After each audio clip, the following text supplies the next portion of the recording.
Hola a todos, queridos seguidores de su canal, Hablemos de Historia Venezuela.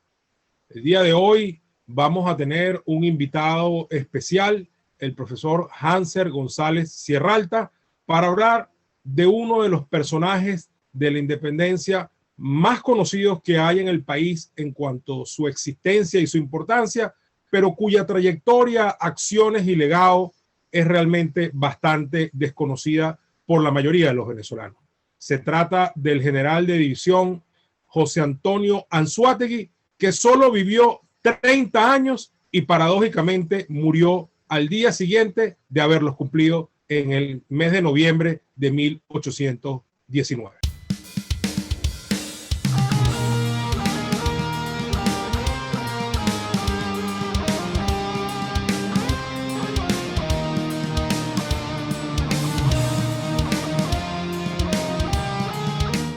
Muy bien, bueno, ya tenemos aquí al profesor Hanser González Sierralta, quien es licenciado en Historia, graduado en la ULA en el año 2007, es máster en Historia de Venezuela, graduado en la UCAP en el año 2011 y también doctor, o estaba a punto de obtener el título, ya lo obtuvo, usted no nos aclarará ahorita, profesor, doctor en historia también en LOCAP en este año de 2021. Es autor también de varias obras históricas, pero vamos a destacar entre ellas la que tiene que ver con el personaje central del programa de hoy, el general José Antonio Anzoátegui. Y la obra se llama concretamente José Antonio Anzoátegui, Accionar y Forja de un héroe binacional. Interesante esto del héroe binacional, seguramente lo dice, pero eso no nos aclarará él, porque es nacido en Barcelona, de hecho le da el nombre, es el héroe epónimo del estado Anzoátegui, pero realmente tuvo buena parte de su accionar como militar patriota en territorio neogranadino, y por eso tal vez el profesor escogió este nombre de todas maneras, eso no nos dirá él. Profesor, empiezo esta conversación repitiendo algo que dije ahorita en la introducción. Todo el mundo sabe que existió el general José Antonio Anzoátegui porque un estado de Venezuela lleva su nombre, pero muy poca gente sabe qué hizo Anzoátegui. Es decir, a diferencia de Sucre, que todo el mundo sabe que es el gran héroe de Ayacucho, uno de los más queridos generales y héroes de la independencia por el Libertador, que además fue presidente de Bolivia, a diferencia de Páez, que todo el mundo sabe perfectamente que es el héroe de Carabobo, el héroe de las queseras del medio, etcétera, y que fue presidente de la República en varias oportunidades. La gente no sabe qué hicieron generales como Anzoátegui, ¿no? Como tampoco sabe qué hizo, por ejemplo, el general Bermúdez, etcétera, ¿no? Entonces, comenzamos esta conversación destacando que el general Anzoátegui nació en Barcelona un 14 de noviembre de 1789. Es decir, era más o menos contemporáneo a todos los héroes de la independencia que nacieron todos en esa década. El más joven de todos, Antonio José de Sucre, que nació en 1795, pero la mayoría de los héroes de la independencia nacieron entre 1780 y 1790, como fue, por ejemplo, el caso de Páez. Vamos entonces a hablar de este personaje. Lo deja usted que introduzca libremente el tema y vamos a ir, sobre todo le quiero pedir, profesor, explicándole a la gente qué hizo José Antonio Anzoátegui, cómo es que con apenas 30 años llega a ser general de división y cuál es el rol que desempeña a lo largo de la guerra, que fue una trayectoria bastante dilatada entre 1810 y 1819, que es el año en que muere al día siguiente de haber cumplido 30 años. Adelante, profesor.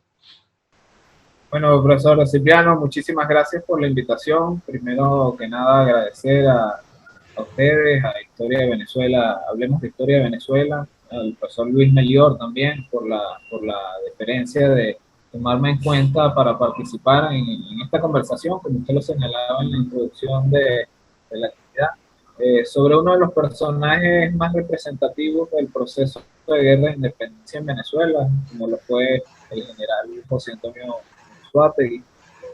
Esta semana, bueno, acabamos de conmemorar los 202 años de su fallecimiento y los 232 años de su natalicio.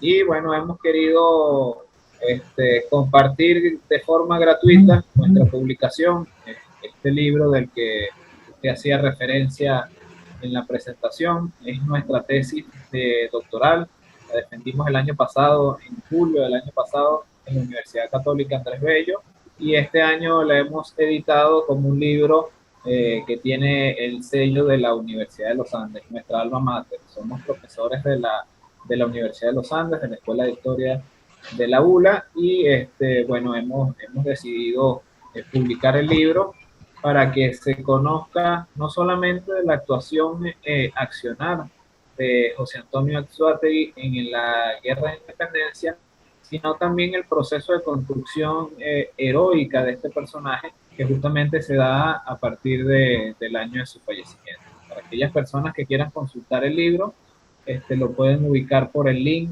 igual lo pueden encontrar muy fácilmente. Es Saberula, escriben por internet, Saberula, Hanser González Sierra Alta, Accionar y Forja de un Héroe Nacional, y van a encontrar el libro. El enlace que usted está mencionando debe estar saliendo en este momento en pantalla. Me parece muy bien, muchísimas gracias también, porque bueno, es la difusión de nuestra publicación que acabamos de, como lo señalamos, acabamos de montar en la página web de Saberula, con la intención de que, bueno, las personas, el venezolano en común y, bueno, aquellos historiadores profesionales también que hayan trabajado sobre temáticas de la guerra de independencia y de los procesos de heroización en Venezuela y Latinoamérica, pues conozcan el trabajo que nos ha llevado un par de años, bueno, investigar a este personaje que hace 4 o 5 años nosotros también desconocíamos, éramos unos neófitos con respecto a su accionar en la guerra de independencia, pero bueno, el interés va a surgir cuando unas discusiones que se dan en el año 2014-2015 por el nombramiento de una comisión presidencial para ubicar los restos del general José Antonio Anzoátegui. ¿Y esto por qué, profesor? ¿Los restos del general Anzoátegui estaban desaparecidos o estaban enterrados en Colombia y nadie sabe dónde estaban? ¿Por qué se crea una comisión para investigar dónde están los restos del general Anzoátegui? Pues justamente esa fue la gran pregunta que nos surgió a nosotros en ese momento. Nos llamó poderosamente la atención que un prócer de la independencia, un personaje importante de nuestra historia, no se supiera dónde estaban sus restos ni de qué había fallecido, ¿no? Entonces, eso nos llamó en un principio la atención, y bueno, a partir de la revisión de fuentes bibliográficas, documentales, hemerográficas, bueno, nos fuimos informando del personaje, cómo había actuado, dónde había nacido, quiénes habían sido sus padres, cuál había sido su actuación, que es fundamental realmente desde 1810 hasta 1819. Ahora la vamos a repasar, profesor. Eso va a ser la médula de este programa, va a ser justamente repasar qué fue lo que hizo Anzoátegui, para que la gente entienda por qué es un héroe nacional, cuál fue su accionar y cuál fue su legado. Pero sí quisiera preguntarle nuevamente, ¿por qué se crea la comisión? ¿Estaban perdidos los restos de Anzoátegui? Sí, están perdidos y siguen perdidos. Lo que pasa es que con Anzoátegui sucedió algo hasta curioso, podríamos decir, ¿no? Él fallece en 1819 en Pamplona, Colombia. Por eso, bueno, su accionar fundamental va a ser en la batalla de Boyacá. La batalla de Boyacá, como todos sabemos, 7 de agosto de 1819, va a dar la independencia definitiva del territorio de la Nueva Granada, y 3 meses después fallece Anzoátegui en Pamplona mientras organizaba todo el ejército del norte de la Nueva Granada. A partir de allí, bueno, sus restos son enterrados en la iglesia de Pamplona de ese momento, y en 1875 un terremoto que se produce en Cúcuta, pero que tiene secuelas en Pamplona, derrumba la iglesia y a partir de entonces sus restos desaparecen, ¿no? Entonces, interesante. Profe, muy bien, interesante, y ya queda claro que los restos del general Anzoátegui, al igual que los del generalísimo Francisco de Miranda, no han sido hallados y por lo tanto son, digamos, 2 grandes ausencias en nuestro panteón nacional. Ahora bien, profe, vamos a empezar por donde hay que empezar. Yo entiendo que el general Anzoátegui se alistó en el ejército patriota desde muy temprano, muy jovencito. teniendo apenas 20 años, ya forma parte de la Fuerza Patriota desde 1810. Sin embargo, no hay mucha información de dónde sirvió, bajo las órdenes de quién, en la Primera República, porque ya sí en 1813 lo vamos a ver más claramente identificado con el rango de capitán, peleando, por ejemplo, la batalla de Araure, etcétera. Pero díganos, por usted que ha investigado al general Anzoátegui suficientemente, ¿qué hace Anzoátegui, con qué rango y bajo quién, bajo cuyas, qué órdenes sigue entre 1810 y 1812, es decir, en la Primera República? Sí, justamente su accionar fundamental va a ser a partir de 1810. Anzoátegui es un mantuano barcelonés, miembro de las élites políticas del territorio, formado en las milicias de blancos de la ciudad, formado militarmente en la escuela de Sebastián de Blesa, que era un militar español de Barcelona, y a partir de 1810, cuando se inician los procesos de ruptura del orden colonial, se inician todos estos procesos de creación de juntas conservadoras de los derechos de Fernando VII en el territorio venezolano. Bueno, se da la creación de la Junta de Barcelona, y siendo Anzoátegui muy joven, la primera actuación política y militar que se le encomienda es ir a la isla cercana de Venezuela, a Trinidad, para solicitar pertrechos militares. ¿Por qué? Porque, bueno, Barcelona en un principio se alió a la provincia de Caracas, y posteriormente se opuso a la creación de la Junta de Caracas y se alió a la regencia en España, ¿no? Y esto causó un inconveniente, que hubo posibilidades de invasión desde Caracas y Cumaná a Barcelona, y entonces las élites políticas de Barcelona intentaron buscar alianzas militares con los trinitarios para defender el territorio en ese momento. Justamente Anzoátegui va a ir a Trinidad a solicitar pertrechos militares, no va a obtener una buena respuesta de los trinitarios, y bueno, va a regresar a Barcelona, y en ese momento justamente, bueno, las élites políticas de Barcelona terminan decidiendo de aliarse con Caracas y bueno, enfrentarse posteriormente a la provincia de Guayana, que sí seguía siendo realista, ¿no? Entonces, en ese primer accionar militar de José Antonio Anzoátegui va a tener una participación fundamental dentro de las negociaciones políticas que se inician en el año 1810, de octubre a finales de diciembre de ese año 10, y ya posteriormente en el año 11 va a participar, ya siendo militar activo, en el intento de enfrentarse a la provincia de Guayana, que era una de las provincias que había quedado, que se había mantenido fiel al rey de España, ¿no? Y en esas actuaciones de Anzoátegui en la provincia de Guayana, bueno, se pueden ubicar su accionar particular, sus movimientos, su ida y venida, porque bueno, estuvo cercano al territorio de Guayana y posteriormente regresa a Barcelona, a través de una documentación que es fundamental y que es muy valiosa, y que, bueno, hasta ahora no se había estudiado del todo, que es justamente la causa de infidencia de José Antonio Anzoátegui. Profe, disculpe, profesor, para que la gente entienda.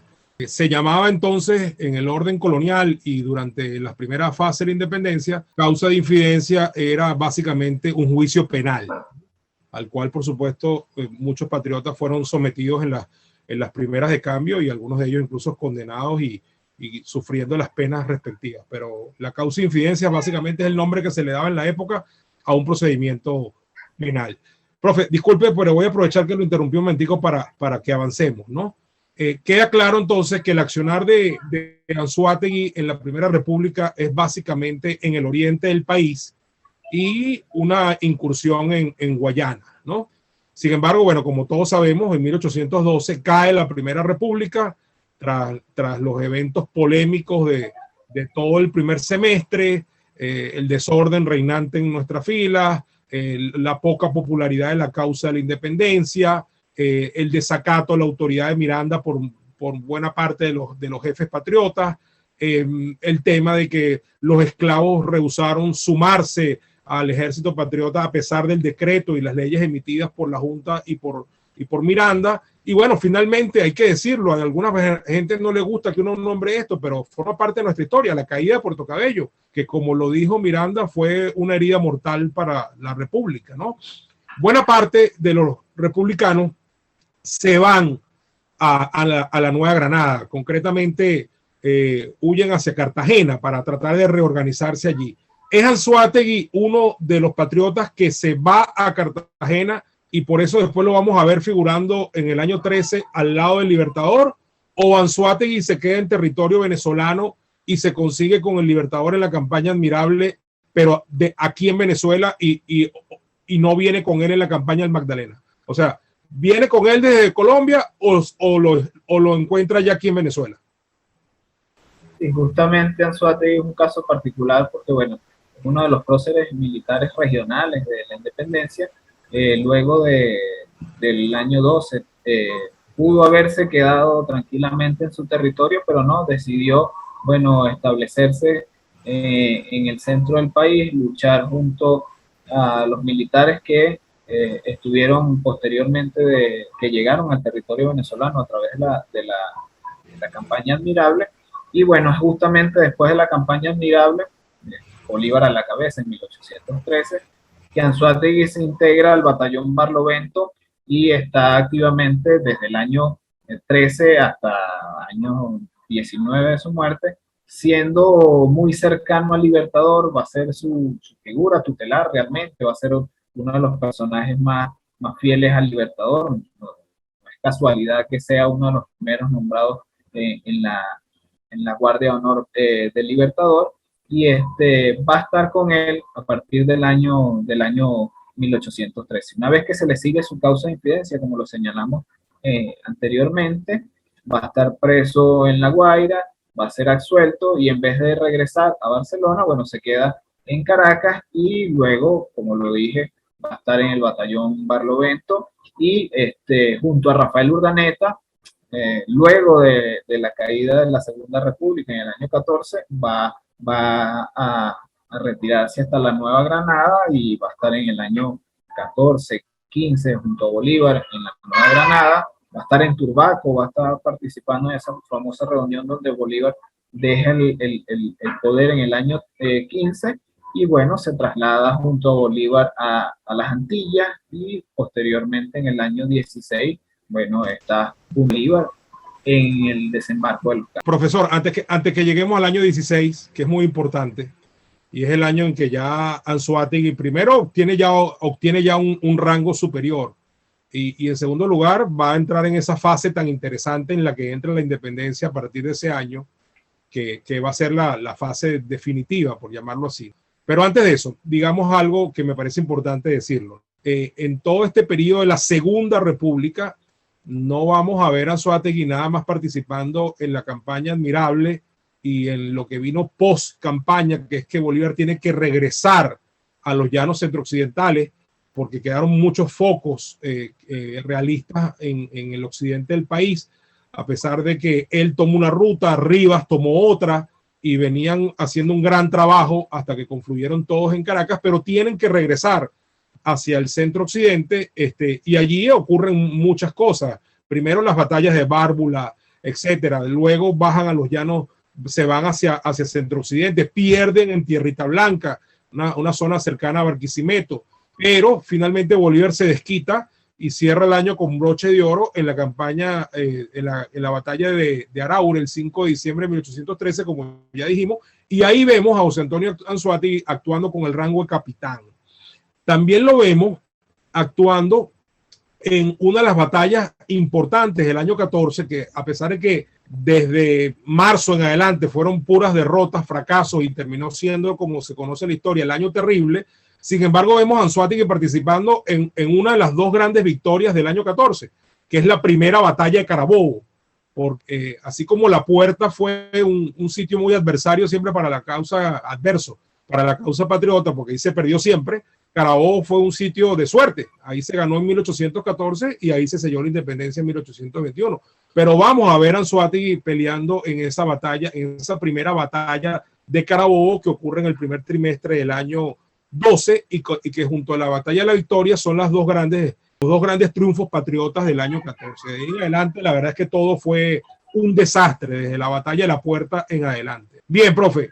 Entonces, le entiendo que en el año 14 se va otra vez Anzoátegui fuera de Venezuela, va a acompañar al Libertador en las Antillas, es decir, concretamente por lo que usted está diciendo, debe haberlo acompañado entonces en Haití y en Jamaica, que es donde el Libertador pasa buena parte de ese tiempo, de la famosa Carta de Jamaica, de ahí pasa a Haití, que es donde obtiene el apoyo decisivo del presidente Petión, y con eso se organiza la expedición de Los Cayos y la de Jacmel, que van a desembarcar en Margarita en el año de 1816, y es allí donde se reorganiza el Ejército Patriota y desde donde salen las fuerzas libertadoras a tierra firme, y comienza esta etapa fundamental que va desde 1816 hasta 1823 en concreto, cuando se sella definitivamente la independencia con las batallas del lago de Maracaibo y el sitio Puerto Cabello en noviembre de ese año.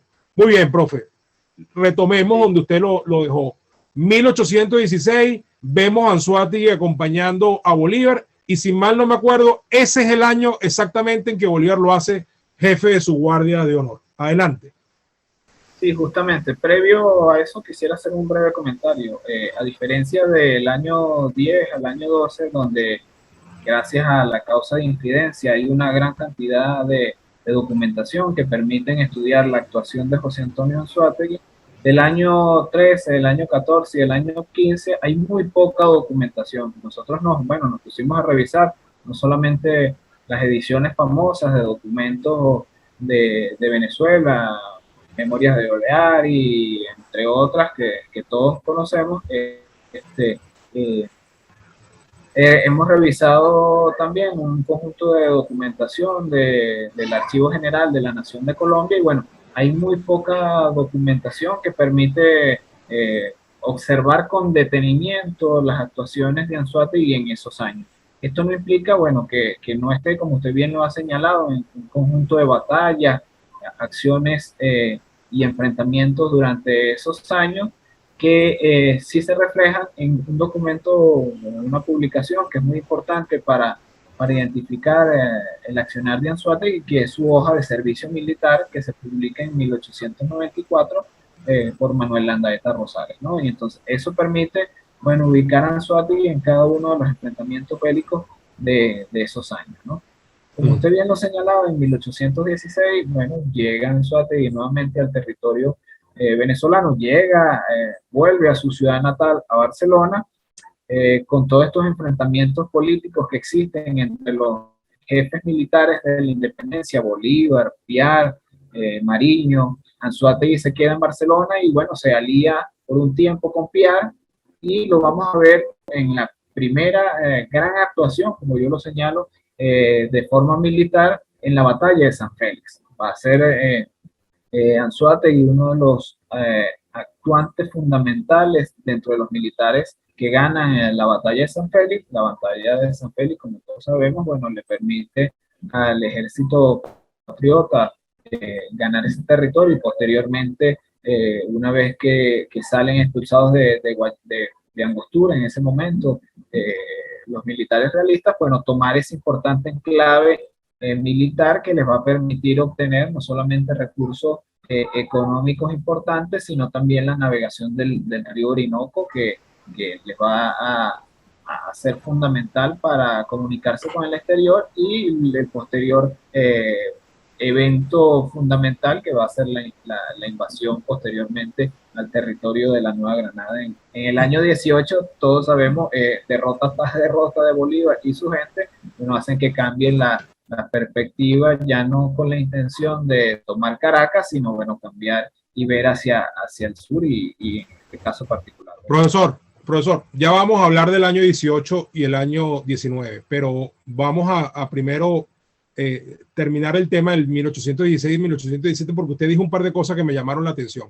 Primero, me siento obligado a ubicar a la gente en el tiempo con respecto a la batalla de San Félix. Como usted dijo, es la batalla decisiva que le permite para tomar control de Guayana, aunque después de ella hubo más acciones que completaron esa importante batalla, incluso acciones lideradas por el propio Bolívar.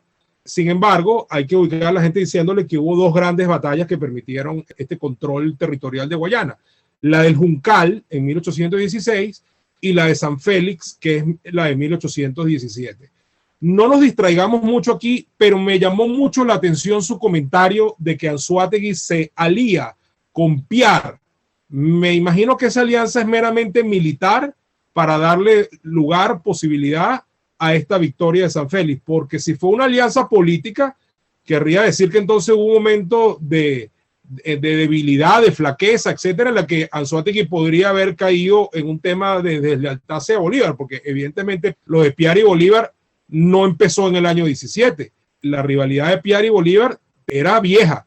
Piar se negaba a reconocer el mando de Bolívar desde mucho antes, no estuvo de acuerdo en que fuera el líder de la expedición de los Cayos, pero el presidente Petión los condicionó a que la ayuda era solamente si Bolívar dirigía la expedición. Luego todo el mundo sabe que en 1814 se alió con Rivas para desconocer la autoridad de Bolívar, cuando Rivas metió preso a Mariño y los expulsó a los dos de Venezuela, a Bolívar y a Mariño. Y Piar venía de Nueva Esparta con intención quizás hasta de fusilarlos, ¿no? Y luego en 1817, independientemente de todas estas versiones que hay, obviamente Piar sí andaba en un tema de conspiración para desconocer el mando del Libertador. Entonces, esa alianza que usted nombra entre Anzoátegui y Piar es meramente militar para lograr el control de Guayana, o hubo algo más allá que pudo haber comprometido la lealtad de Anzoátegui hacia Bolívar en medio de esa alianza con Piar. No, yo lo veo como una alianza militar principalmente, porque bueno, hay que ubicarnos en el contexto.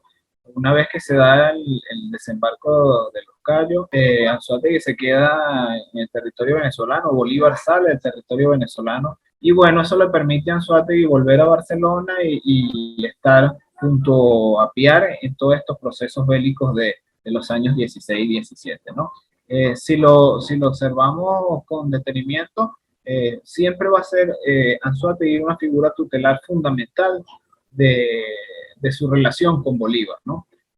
Bolívar va a estar presente en todo lo que tiene que ver con la ascendencia militar de Anzoátegui en la guerra de independencia, y bueno, lo señalamos anteriormente, va a ser nombrado jefe de su guardia de honor justamente en el desembarco de los Cayos, ¿no? Y a partir de entonces, bueno, entiendo, profesor, disculpe, y entiendo que después de la acción de San Félix a la que nos hemos referido, es que obtiene el rango de general de brigada, ¿correcto?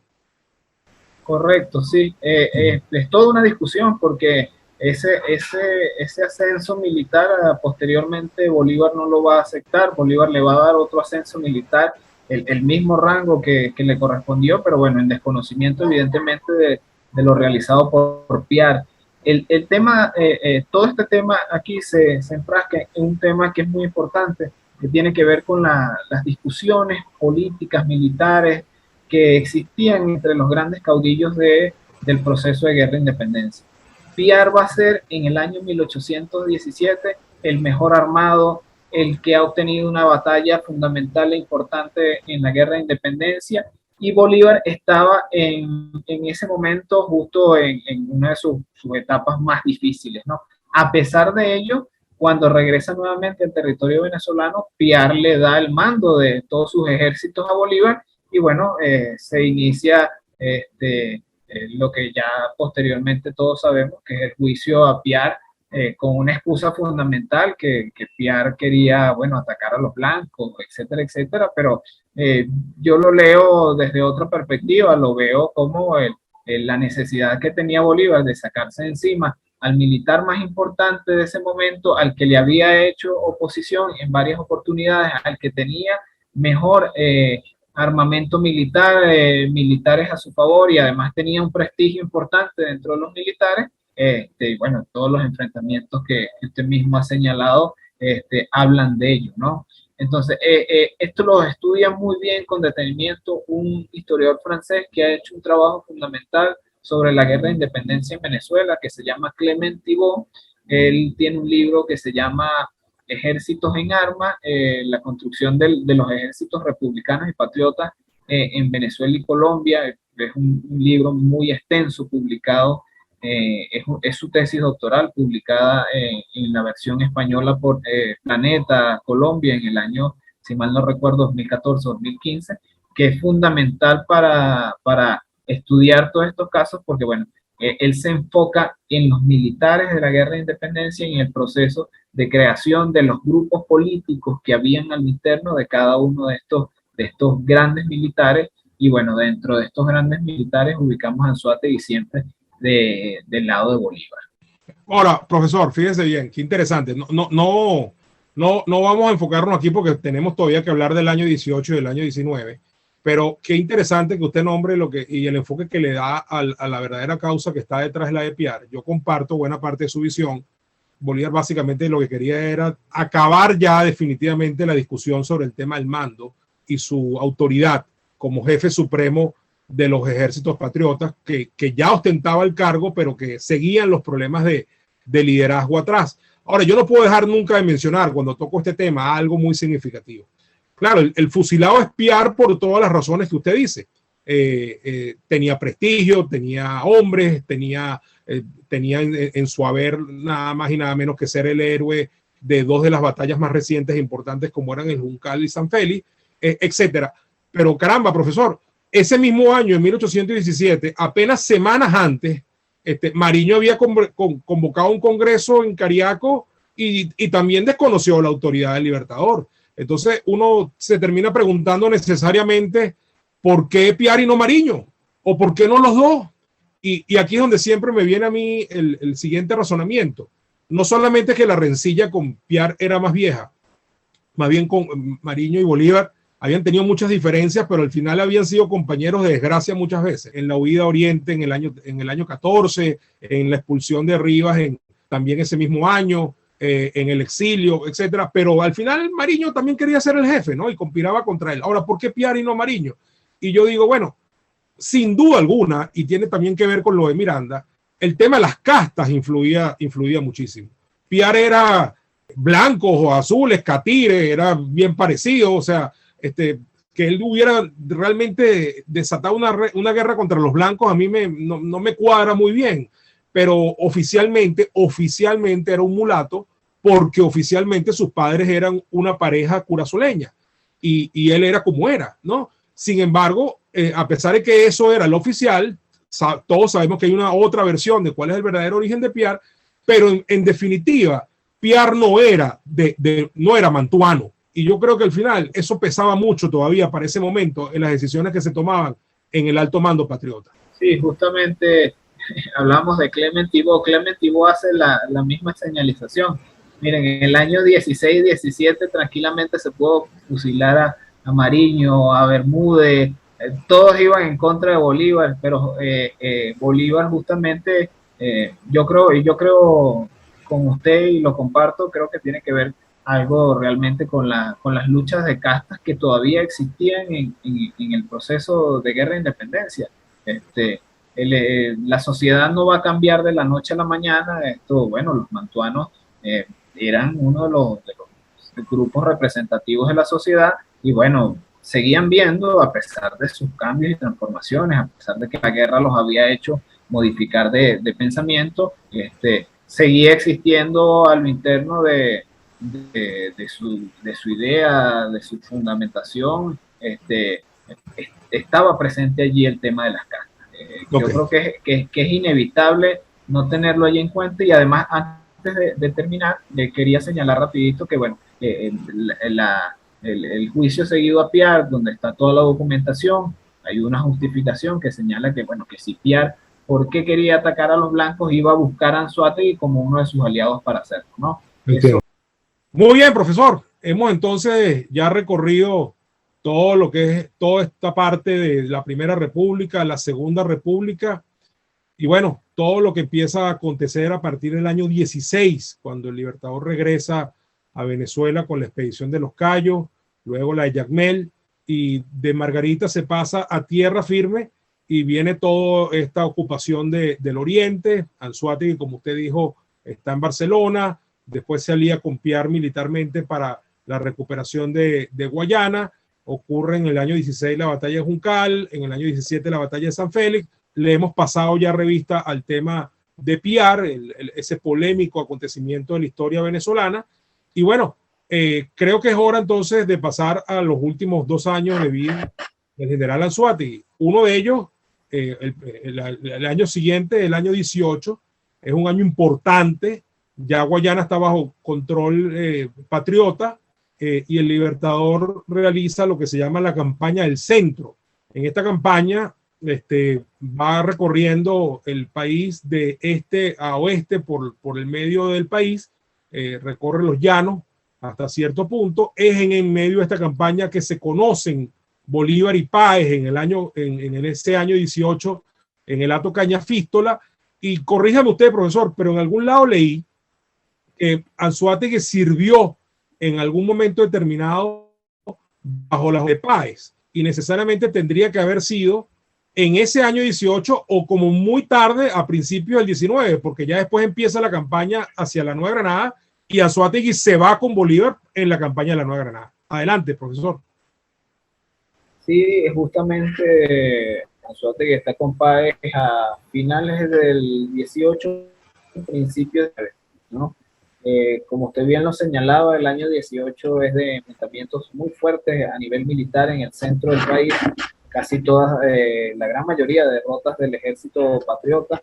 Recordemos que siempre Bolívar tuvo la intención de tomar Caracas como el punto fundamental de toda de todo el poder político en Venezuela, en eso de Venezuela en ese momento.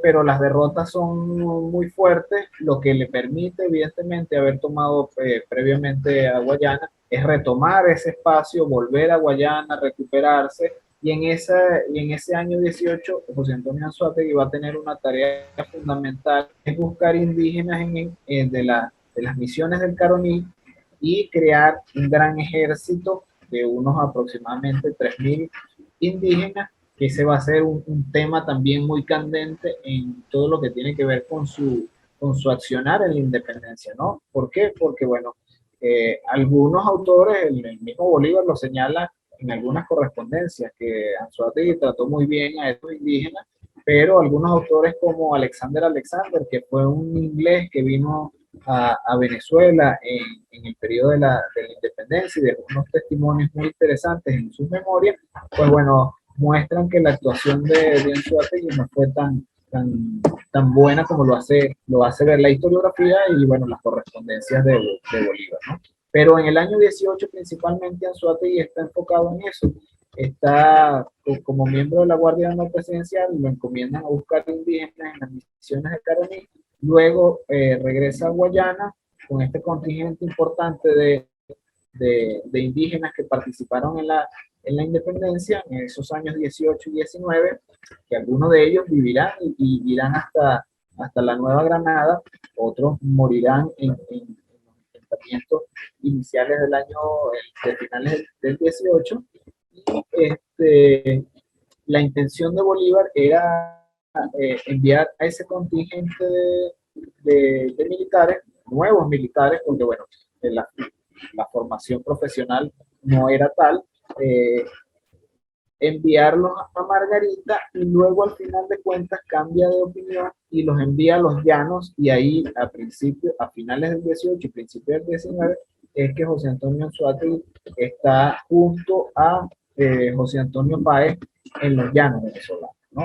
Entre enero, febrero y marzo está junto a Páez, y según las mismas publicaciones de la época, la documentación, las cartas de José Antonio Anzoátegui, que hay varias de ese año, su actuación es muy poca, ¿no? Hay poco movimiento militar, esperando que Bolívar terminara de tomar la decisión, que fue la decisión arriesgada, pero más acertada para el ejército patriota, que es finalmente dirigirse al territorio de la Nueva Granada y hacer ese paso por los Andes, que va a ser tan tan maravilloso, imponente, importante, porque bueno, van a llegar a la Nueva Granada por la espalda de los ejércitos realistas que no esperaban esa maniobra tan complicada en ese páramo tan difícil de cruzar como era el páramo de Pilpá. Entonces, bueno, a partir de allí se van a agrupar no solamente el ejército que estaba organizando Bolívar desde Guayana, el ejército que tenía Páez en los llanos, sino también el ejército que fue importante en el Casanare de Santander, ¿no? Esa unión de esos contingentes militares va a permitir la toma de la Nueva Granada y las batallas fundamentales de ese proceso. La más reconocida, por supuesto, Boyacá, donde la actuación de Anzoátegui y la actuación de Santander permiten la victoria en la batalla y la toma de ese territorio, ¿no? Y posteriormente, bueno, la toma de Bogotá. Sí, profesor, muy interesante el repaso. Ahora, antes de meternos en el tema de Boyacá, que es importante darle la connotación que tiene y la participación de Anzoátegui en esa batalla, que ya vamos a ver que es muy relevante. No quisiera dejar de decir que ciertamente, si bien en el año 18 hay una serie de reveses y Bolívar abandona la idea de intentar tomar Caracas y tratar de liberar por completo a Venezuela antes de seguir a la Nueva Granada, y lo planifica al contrario, es decir, primero ir a la Nueva Granada y después venir a Venezuela, porque claramente ese fue su plan desde el principio, ¿no?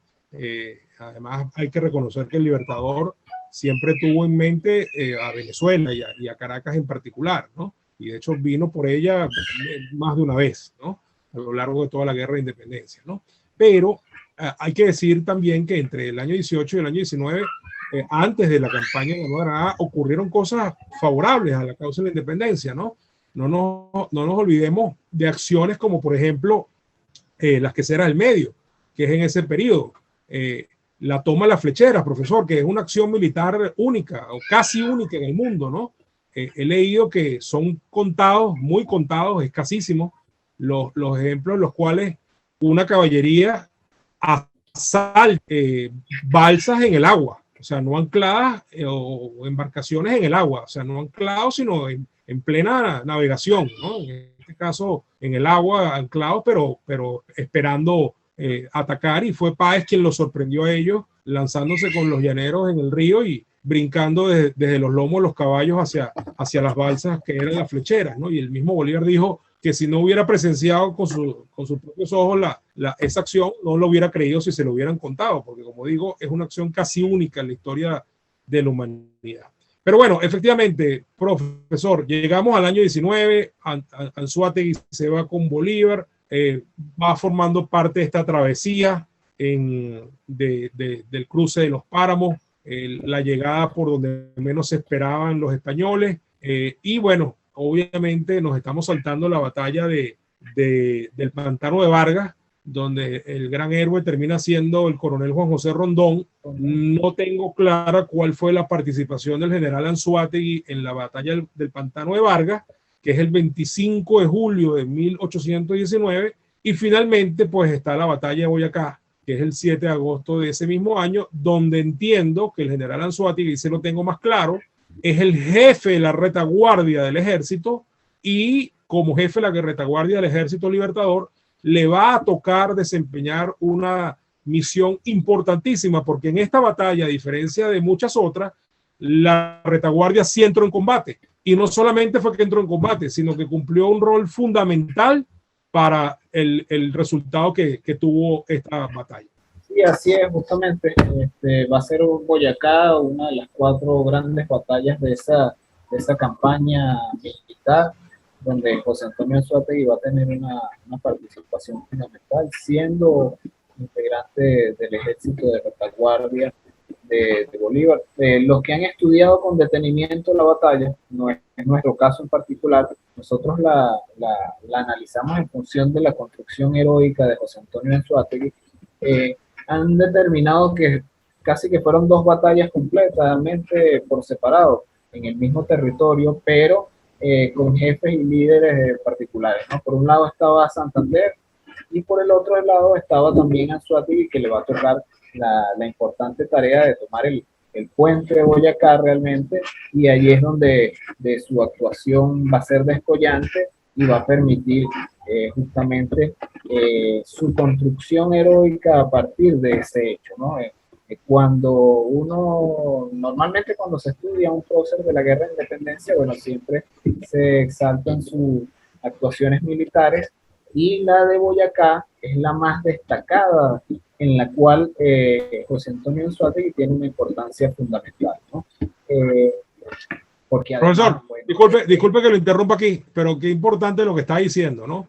Porque ciertamente la retaguardia fue la que tuvo que ocuparse del tema del puente. Y resulta ser que la toma de ese puente era el objetivo estratégico de la campaña, porque de lo que se trataba era de impedir el paso de Barreiro hacia Bogotá para que no sumara sus fuerzas con las del virrey Sámano. Así que la misión de tomar el puente, y como usted dice, se estaban librando dos batallas, la de la vanguardia y la de la retaguardia, que era casi tan importante como la que estaba jugando la vanguardia, o tan importante como la de la vanguardia. Ahora, fíjese usted y yo estamos aquí destacando el rol de Anzoátegui como líder de la retaguardia y el importante papel que cumplió para la decisión de la batalla, y por ejemplo en la serie esta de Bolívar ni lo mencionan, y ponen a Bolívar a decirle a Santander que tome el puente, y el puente lo estaba tomando era la retaguardia, sin quitarle méritos a Santander, ojo, que evidentemente jugó un rol también decisivo en esa batalla, y la historia lo resalta como el héroe de la misma, pero no deja de ser curioso que a Anzoátegui ni lo mencionan en ese capítulo de la batalla de Boyacá. Sí, hay un hecho, bueno, hay varios hechos particulares con respecto a la participación de Anzoátegui en la batalla de Boyacá. Cuando se celebró el centenario de la batalla de Boyacá, la persona encargada de hacer el discurso de orden, que en estos momentos se me va el nombre, pero que lo podemos consultar en el libro que nosotros acabamos de publicar, bueno, se le olvida nombrar a Anzoátegui, ¿no? Y bueno, eso causa un revuelo en Venezuela. Algunas publicaciones, surgen algunas preocupaciones de intelectuales venezolanos, porque bueno, Anzoátegui va a ser justamente el héroe victorioso de la batalla, ¿no? Y luego, posteriormente, un caso particular cuando se celebró muy recientemente los 200 años de la batalla de Boyacá en Colombia, el presidente Iván Duque, cuando, bueno, está leyendo su discurso y empieza a hablar de los héroes que participaron en la batalla, pues nombra evidentemente a Bolívar, a Santander, y cuando va a leer el nombre de Anzoátegui, pues el apellido Anzoátegui, pues se notó que no lo conocía, ¿no? Y termina pronunciando algo así como Answater.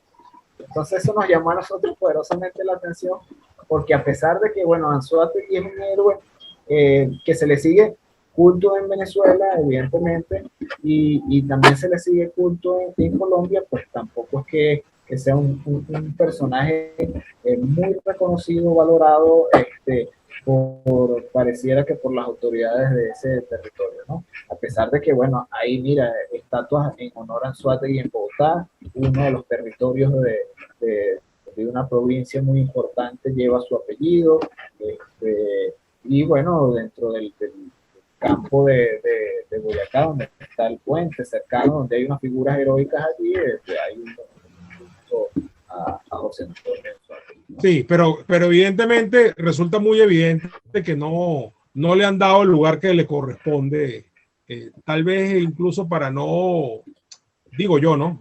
Aquí pensando en voz alta, tal vez para no generarle sombra a Santander, que obviamente lo necesitan como gran figura de héroe nacional, ¿no?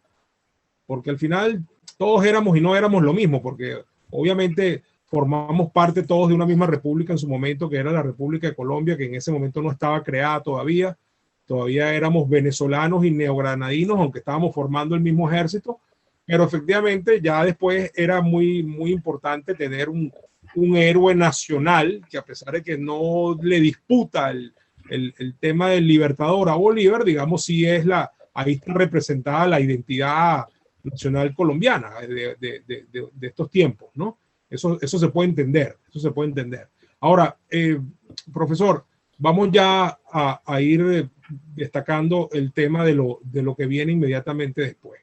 El Ejército Libertador gana en Boyacá, como usted dice, de allí avanzan a Santa Fe, que es Bogotá. En Bogotá ya se establece pues un gobierno. Bolívar va a designar a Santander vicepresidente y va a empezar a armar su regreso a Venezuela, lo cual ocurre ya en el año 20. Y bueno, ya sabemos que hay una amnistía, etcétera, hasta que eso se rompe y termina viendo la campaña de Carabobo. Sin embargo, Anzoátegui para Carabobo ya no está. Anzoátegui va a morir poco después de la batalla de Boyacá, concretamente unos casi 3 meses después. Irónicamente, al día siguiente su cumpleaños, ¿no? Cumplió años el 14 de noviembre y muere el 15.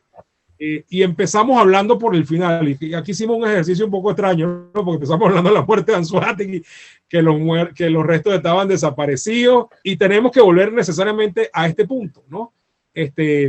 Por favor, repásenos para beneficio de todos el tema de la causa de la muerte de Anzoátegui, que evidentemente fue súbita. El Libertador le había encargado conducir a los ejércitos del norte y le había encargado además una misión importante. Y bueno, de repente se murió Anzoátegui. Y en uno de los partes por allí que hay del Libertador, él expresa en cartas, etcétera, y en un documento oficial, el enorme pesar que lo aflige por la muerte del general Anzoátegui. Casi que se podía decir que en sus afectos personales, Anzoátegui venía como que de segundo después de Sucre en cuanto a sus generales se refiere, ¿no? Pero bueno, cuéntenos usted mismo, profesor, cómo fue esa muerte, qué exactamente lo ocasionó y sobre el impacto que eso generó en el ánimo del Libertador.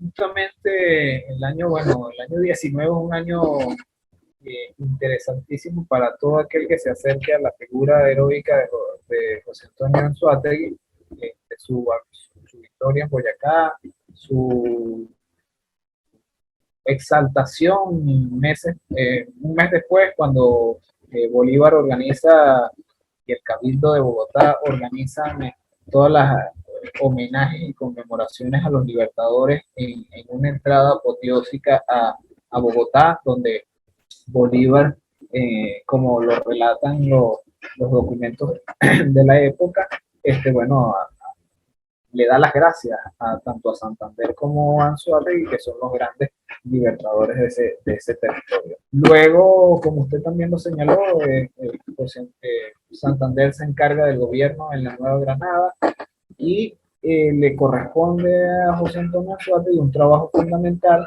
que es la organización de todo el ejército del norte de la Nueva Granada, ¿no?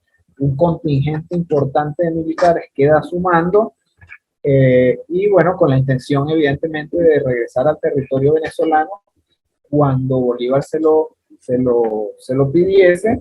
Y bueno, estando en Pamplona, una de las ciudades del norte de Colombia, súbitamente un 15 de noviembre, bueno, el 14 fue el cumpleaños, se le hizo una pequeña celebración como se acostumbraba.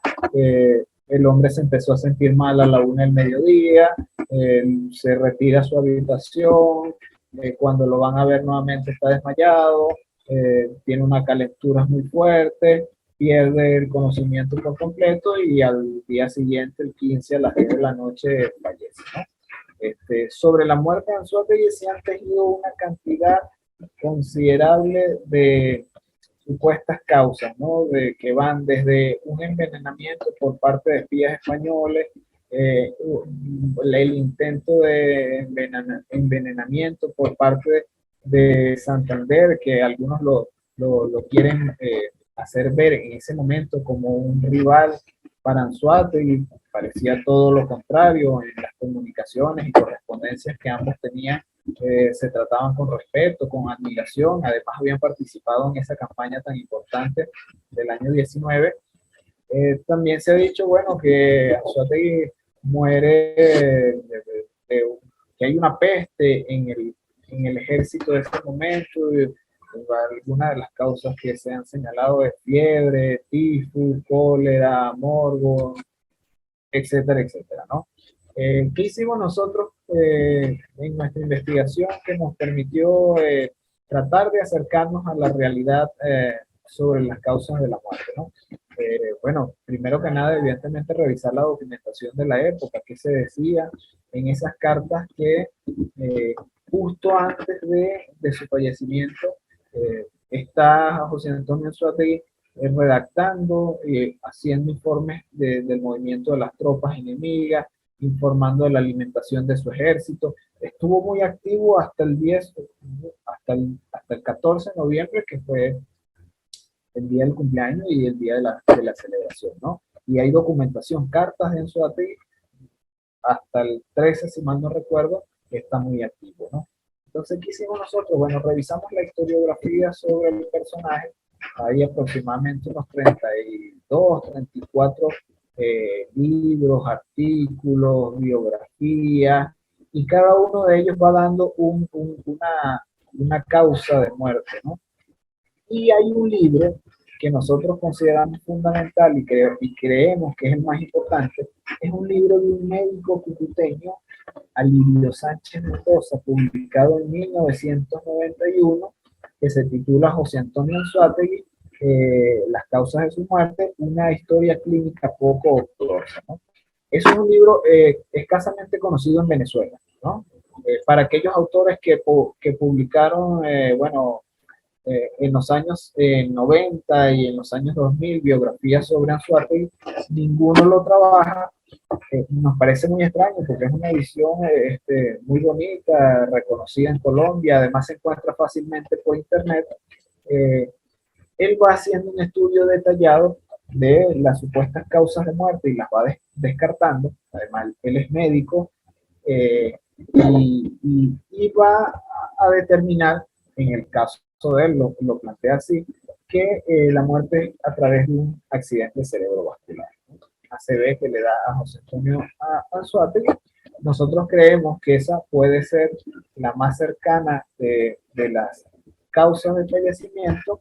Evidentemente, todo este tema de la muerte de Anzoátegui y la no ubicación de sus restos mortales, pues hace completamente imposible determinar con 100% de exactitud de qué murió porque no se encuentran sus restos mortales, ¿no? Entonces, pero ese trabajo es muy interesante porque va estudiando detalladamente las supuestas causas de muerte, las va dejando de lado y bueno, él plantea esa que no necesariamente tiene que ser la definitiva, pero yo creo que es la más cercano a un examen clínico que se pudiera hacer con respecto al fallecimiento de José Antonio.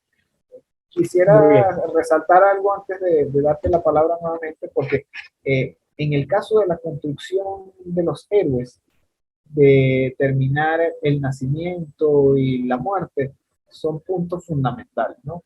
Entonces, y más, bueno, en el caso de José Antonio Anzoátegui, que hay ciertas dudas sobre las causas de su fallecimiento, eso genera un mayor morbo en la historiografía, en las personas que se acercan al estudio de ese personaje, porque, bueno, se desconoce exactamente de qué murió, ¿no? Entonces, bueno, la construcción de los héroes no solamente se enfoca en su accionar en el proceso de guerra de independencia, en este caso, visibilizar las actuaciones más importantes de los personajes, borrando lo que pudiéramos nombrar como una actuación negativa, como por ejemplo en el caso de Anzoátegui, aunque ha sido muy evidente su actuación en todo el proceso contra Piar,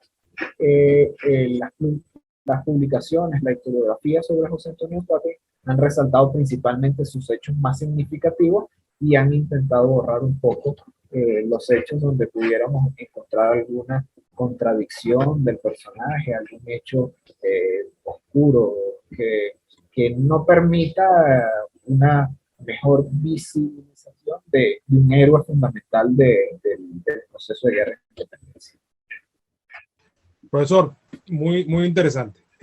Ya para finalizar, un pequeño análisis comparativo con otros personajes. José Antonio Anzoátegui logra el rango de general de división justamente a raíz de su rol estelar en la batalla de Boyacá. Es decir, lo alcanzó un poco antes de cumplir los 30 años, a los 29, ¿no?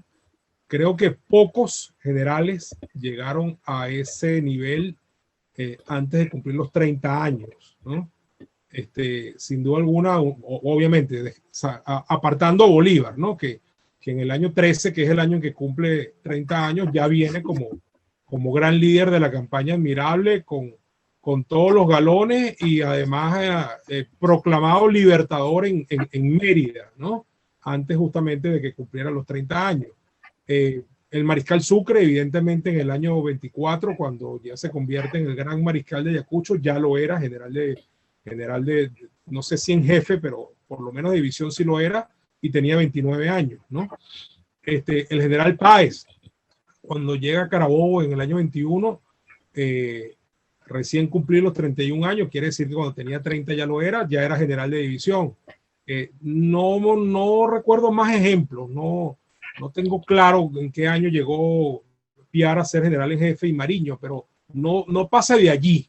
Entonces, deben ser muy pocos, tal vez contados con una mano o máximo dos, quienes pueden haber llegado a tal nivel con tan corta edad. Y evidentemente, bueno, el mariscal Sucre entre ellos es quien tal vez lleva la delantera porque todos los méritos que acumuló siendo tan joven, pues, bueno, como decimos, ¿no? Para el momento que se convierte en el gran mariscal de Ayacucho, tenía apenas 29 años de edad. ¿Se le ocurre a usted algún otro personaje que haya logrado tal vertiginosa carrera de ascensos con tan corta edad? La verdad, bueno, ahorita no me vendría un nombre así de entrada, ¿no? Ya usted hizo alusión a varios de los que pudieran compararse a la actuación de Anzoátegui en esos años, ¿no? Páez, Sucre, no sé si Urdaneta, creo que Urdaneta era un poquito mayor, me parece, que al final de cuentas, bueno, Urdaneta tiene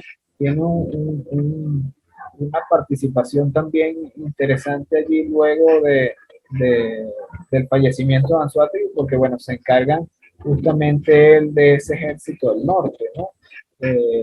No me vendría ahorita otro prócer así, con esas características, con el asumir un cargo tan importante y bueno, con una actuación relevante en la independencia. Habría que hacer un estudio comparativo, por supuesto que sí, y creo que sería importante para las líneas de investigación que se generan dentro de las universidades, porque bueno, como lo comentaba lo comentábamos previamente, la idea de nuestra publicación y de haber estudiado un prócer es no solamente identificarlo en su accionar en la guerra de independencia, muy importante, por supuesto, porque esto nos permite comprender el contexto en el que se desenvolvió ese individuo, sino también, bueno, lo que sucede posteriormente a su fallecimiento y que es un proceso muy interesante porque, bueno, es un proceso de construcción heroica que va desde las sociedades de culto, que va desde la redacción de la necrología que realiza Santander, en el caso de Anzoátegui, que va desde la estatuaria conmemorativa que se celebra en función del héroe, de las pinturas realizadas sobre Anzoátegui, de las celebraciones conmemorativas a centenarios, sesquicentenarios de su fallecimiento, centenario de su natalicio y de centenario de su natalicio, que son temáticas que nosotros abordamos en el libro que estamos conversando, ¿no? Muy bien, profesor. Bueno, nada, yo quisiera cerrar este capítulo simplemente recordando, pues, que lamentablemente no contamos, no tenemos en el Panteón Nacional los restos del general Anzoátegui. Se extraviaron a partir de un terremoto que devastó a la catedral donde estaban esos restos. Y bueno, como decía, hay dos grandes ausencias, por lo menos las más notorias en el Panteón Nacional, como lo son la ausencia de los restos del general Miranda, que fue enterrado en una fosa común en la Carracas tras su muerte, lanzado en esa fosa envuelto en sus propias sábanas, y los restos del general Anzoátegui. Seguramente hay más que no me vienen a la mente, pero esos dos son especialmente notorios, ¿no? Quisiera solamente para saber, porque realmente no lo sé, le pregunto, y con esto cerramos, profesor, así como en el Panteón, en honor a Miranda hay un cenotafio que tiene un hermoso monumento y una hermosa placa donde dice resumidamente que la República llora el hecho de no tener los restos del general Miranda. Le pregunto, ¿hay algo parecido para el general Anzoátegui en el Panteón Nacional? Sí, sí lo hay, lo hay. Rapidito, sí, desde el siglo XIX hasta hoy en día, bueno, hubo un intento por los gobiernos venezolanos de trasladar los restos, ubicar los restos de José Antonio Anzoátegui y trasladarlos al Panteón Nacional. Desde el documento primigenio de Guzmán Blanco en 1876, donde establece que un conjunto de próceres civiles y militares debían estar dentro del Panteón Nacional, las gestiones realizadas, que son las más importantes en el siglo XIX por Joaquín Crespo para ubicar los restos de José Antonio Anzoátegui en Colombia. Posteriormente el gobierno de Juan Vicente Gómez también hace unas gestiones. En el año 1933 la Academia Nacional de la Historia se pronuncia sobre la ubicación de los restos y determina que están desaparecidos. Y bueno, a partir de entonces, lo que se ha planteado siempre en la historiografía y en la celebración del sesquicentenario y el bicentenario del natalicio de Anzoátegui fue intentar ubicar o realizar dentro del Panteón Nacional un cenotafio, ¿no? Esa fue una tarea que se propuso la Comisión Bicentenario de la celebración del natalicio de Anzoátegui en 1989, que al final de cuentas no cumplieron, ¿no? Lo que se encuentra hoy dentro del Panteón Nacional es una pequeña placa informativa de la fecha de natalicio y muerte de José Antonio Anzoátegui. El cenotafio quedó pendiente. Bueno, profesor, tarea pendiente, así que tarea pendiente. Y usted como investigador de prestigio y renombre y ahora autor de este libro, creo que va a jugar un papel importante en que se cumpla con ese objetivo de erigir ese monumento dentro del Panteón, y que se le rindan al general Anzoátegui los honores que se merece como prócer de la República y de la independencia de nuestro país. Muchas gracias, profesor. Un placer haberlo tenido aquí. No, gracias a ustedes por la oportunidad. Estamos a la orden por medio y bueno, no dejen de descargar el libro que se encuentra por la página web de Saberula, www.saberula.com.be, descarga gratuita, lo pueden ubicar por Google también, y bueno, esperemos que le sirva. Muy bien.